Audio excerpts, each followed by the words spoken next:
Hello guys, good afternoon. So today is tawag nito, Saturday at sobrang tingnan nyo yung weather namin. Oh, hamog na hamog yung ating ano to tawag nito?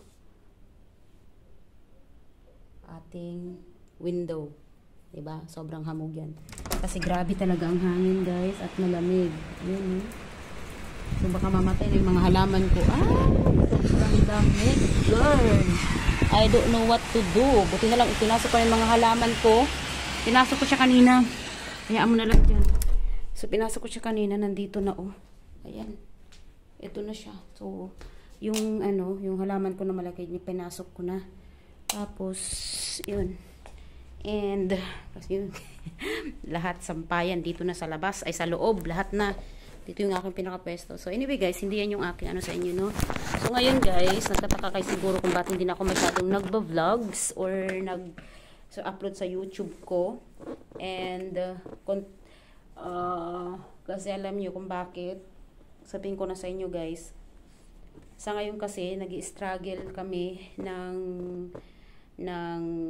medyo, syempre, sa sitwasyon ko ngayon, kung lagi akong nagba-vlog dito lang sa bahay, wala naman ako masyadong sa inyo about sa buhay-buhay life ko dito.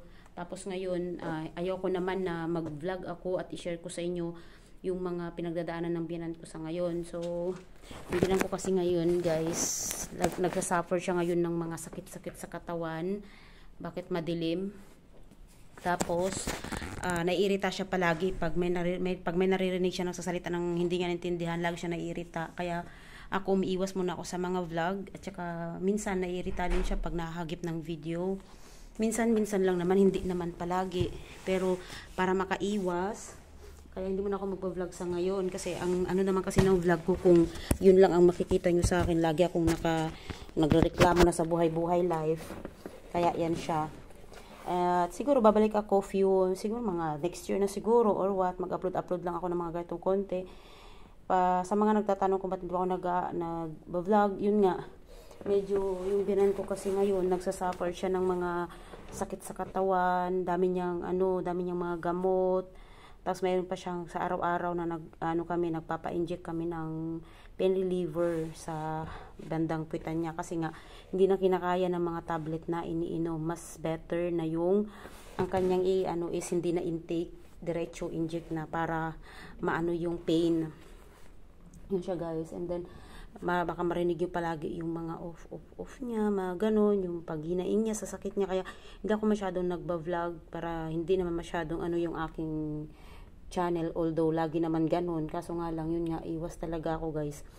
So yun lang, and see you soon sa susunod-sunod na tapos yung asawa ko din na din siya sa akin kasi kung lagi akong nagba-vlog tapos ganyan yung nararanasan namin, naiirita din siya. So na ang aking i-share po sa inyo, hindi naman pwede lagi sa kusina ako lagi. Kung ginawa ko, maglaba, maglinis, yun lang. So kung sa buhay-buhay ko talaga nagsasuffer din ako ngayon ng medyo pagkairita din sa buhay-buhay kasi nga parang nadadala ako sa nangyayari na pag may nararamdaman yung isang tao, ako din parang down na down din, lalo na naririnig ko yung mga hinaing ng mga ng biyanan ko. Minsan nga yung asawa ko na din ganun na rin siya, yung nagagalit na rin siya agad-agad. O paano pag nag-vlog ako?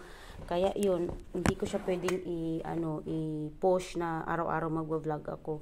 So ngayon lang ako nakapag-vlog ulit kasi nga may nagtanong na kasi na naman sa akin na bakit daw hindi na ako nagba-vlog, ganyan, hindi na daw niya ako nakikita sa vlog ko, ganyan, nagko-comment sila guys, may mga comment dyan.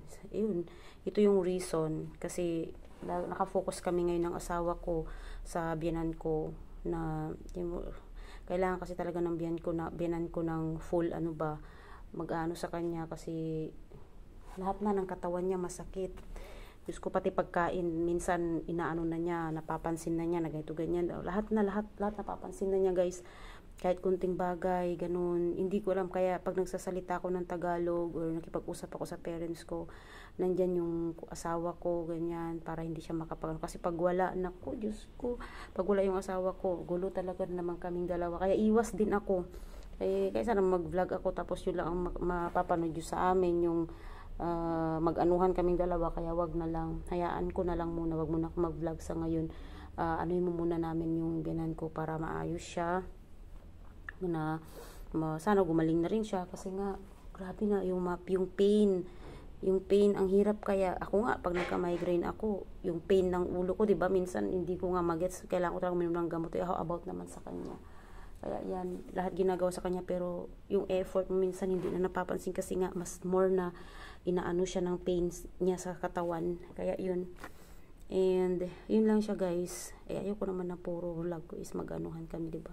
So yun lang siya guys. Have a nice day po sa inyong lahat and salamat. Bye.